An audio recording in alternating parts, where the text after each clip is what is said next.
My name's Stuart Brisgell. That's David Solomon. Have you ever wondered why there seems to be such double standards? I don't know. Is it In Republican? Is it politics? Democrat? No. In politics.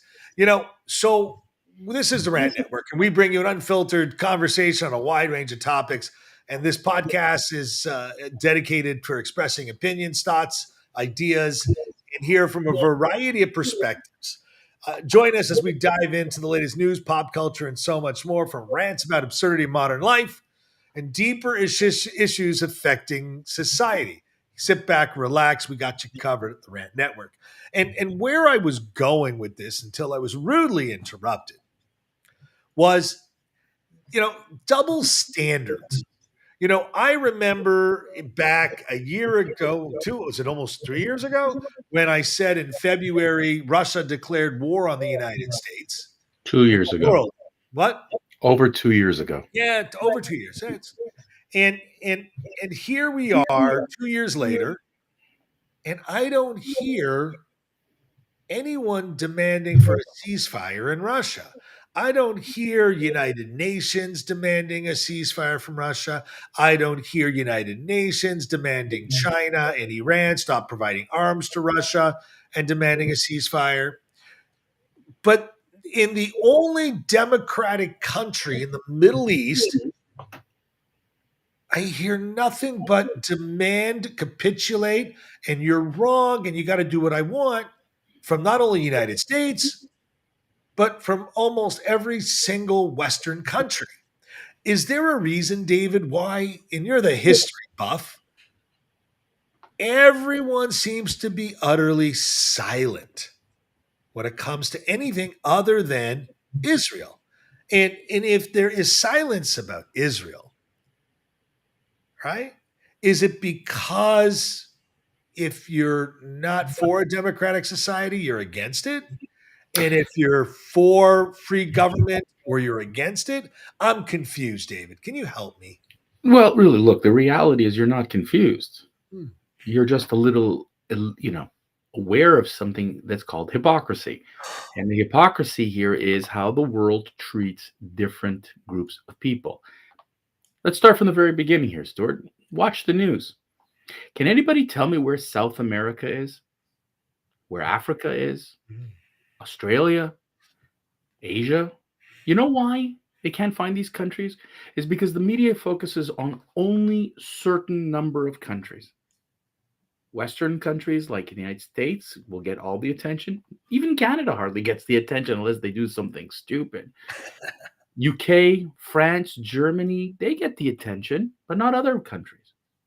Japan will get an attention when there's an earthquake, but not when there are other things going on. Because it doesn't interest the media, and the media wants to put out there the stuff that would interest their viewers, their readers, their listeners, and the politicians are just carrying that forward. Stuart, today is day 735 of the Russia-Ukraine war. We've surpassed the 2 year mark, and in the 2 years, I remember when you asked the question, I vividly remember, did Russia just declare war on the United States and the West? When it came up to wheat, when it came up to the chemical, when it came up to a whole Ammonium nitrate. that's it. And I remember that, and we said at the time, where is the media to pick up on this story? Where are the politicians to freak out? And guess what? It didn't happen until weeks later. Weeks later, they woke up and went, oh, wow, there is a problem here. Stuart, 735 days later, Huh? the death is unbelievable how many deaths there are. It's unimaginable how much money has been spent on this war. It's unbelievable that the United States, UK, France at the beginning supported Zelensky. We're gonna beat these Ruskies. We're gonna bet. And the second Putin saw that the heat was on and he was losing the war and he needed a better way of moving things along, all of a sudden October 7th, 2023 occurs, and now he has no media attention whatsoever. Hardly any political attention. Now, yes, the United States is fighting, and there's a whole political battle, right? Joe Biden wants money to go to Ukraine, but it's tied into Israel. The Republicans want it tied into the border, and this is the political game that occurs. But to your point, look at all the attention. Even this morning, as I woke up to listen to the global news, yes, there is this forced attempt to put a ceasefire in place by politicians. The media has been trying to clamor for it. It's in an incredible coalition of haters trying to force Israel one more time, 10 years later. I mean, this happened in 2014. Same thing. Pressuring Israel to take a ceasefire because the politicians in their own countries, and we've talked about this in previous rant story, can't take the heat from within their own party. Please see Joe Biden in Michigan. Joe Biden in Michigan can't handle the heat. Rashida Tlaib has threatened him. Very culturally appropriate for Rashida Tlaib because that's how the Palestinians have been from day one. And yes, call me a racist, but there has never been where's the olive branch? There's no olive branch. It's always threats. And that's where Rashida Tlaib and the Arab Michigan coalition has, when the Democrats have said, we're not going to vote for you and we're going to make sure you never get back in power. Threat, threat, threat, threat, threat. Lovely. But where's the movement for the Ukrainian people who've suffered extraordinary death, loss? Their economy is decimated. The people have been displaced. Millions of Ukrainians have been displaced. Don't hear anything. But the world is only interested for this tiny population, and they believe that they are the oppressed and they deserve more attention. But everybody else in the world can go screw themselves. Stuart, in a word, hate. You know, what I find super amazing still to this day, why does the United States think it can deliver peace in the Middle East after decade of failed policy? In fact, the only policy that there's actually two policies that theoretically worked. That was Egyptian Sadat, which kind of had calm in the Egyptian border and an end to a plethora of wars and battles, and the Abraham Accords. Well, Other than we also had Jordan with King well, Hussein. Yeah, but that was the same treaty that with Sadat. No, Sadat, no, no, no, no, I'm wrong. no, no, no, no. It was post Oslo Accords where once Israel signed the Oslo Accords with the Palestinians, King Hussein was able to then sign a peace treaty with Israel. That was many years later. Moving on. Got it. So here we are back to reality, and you have an invertebrate president who doesn't seem to want to accept the fact that there's no peace in the Middle East with a terrorist organization. And they keep trying to make peace in this fashion. And I just don't understand why. I don't get it. What did I miss, David? Well, you didn't miss anything because it's actually kind of funny because my wife and I are doing an audiobook of Benjamin Netanyahu's biography. And we just got to 2014, the last time Hamas fired massives around rockets in Israel to go in and clean up shop. And if I didn't know that was 2014, that was 2024. You have the State Department wanting to force Israel into a bad arrangement, listen, there's a belief that Israel is the obstacle to peace.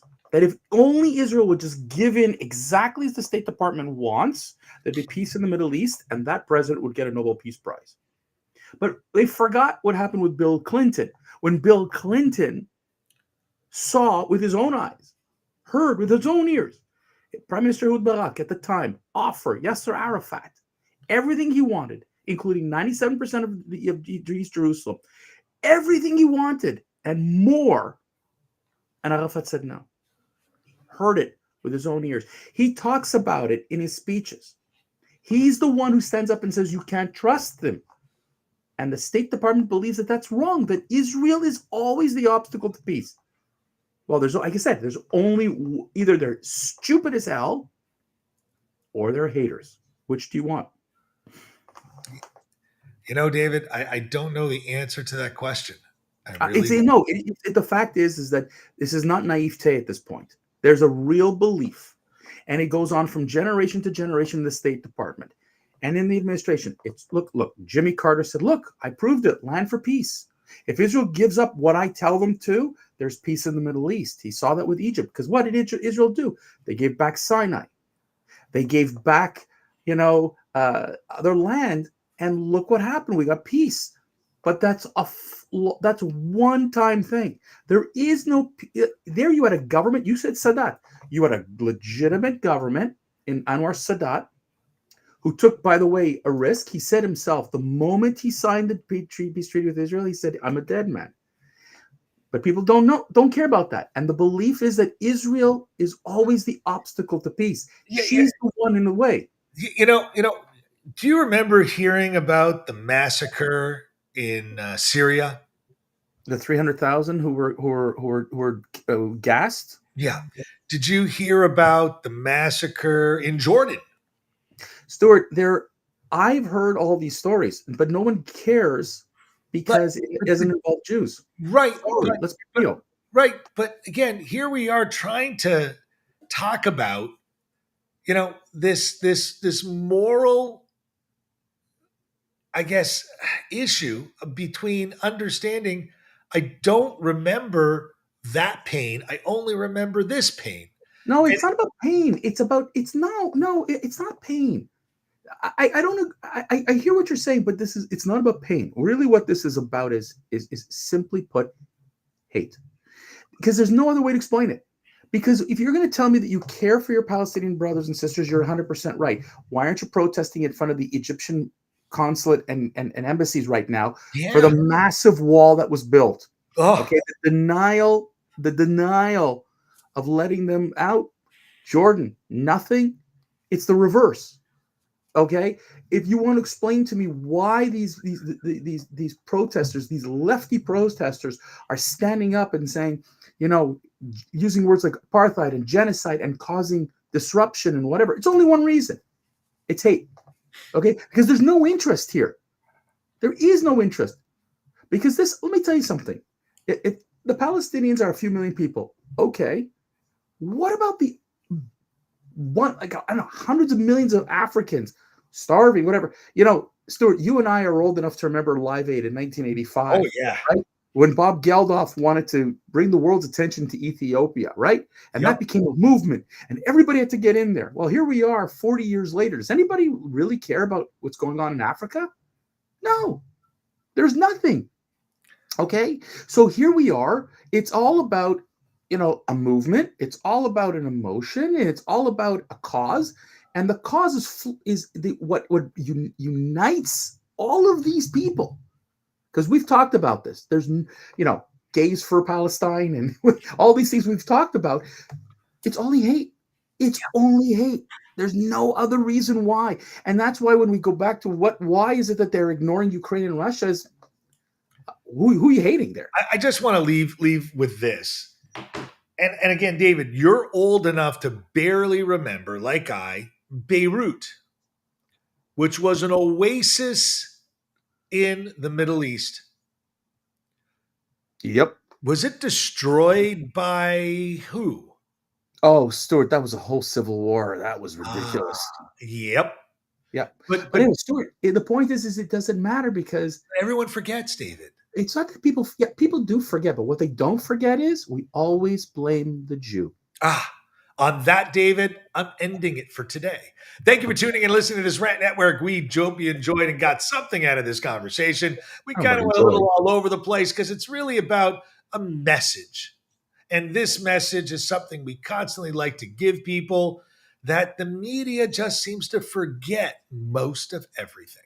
So sit back, relax, join us Monday, Wednesday, Friday, noon Eastern. Join us on social media, catch us on our website, and catch us on YouTube.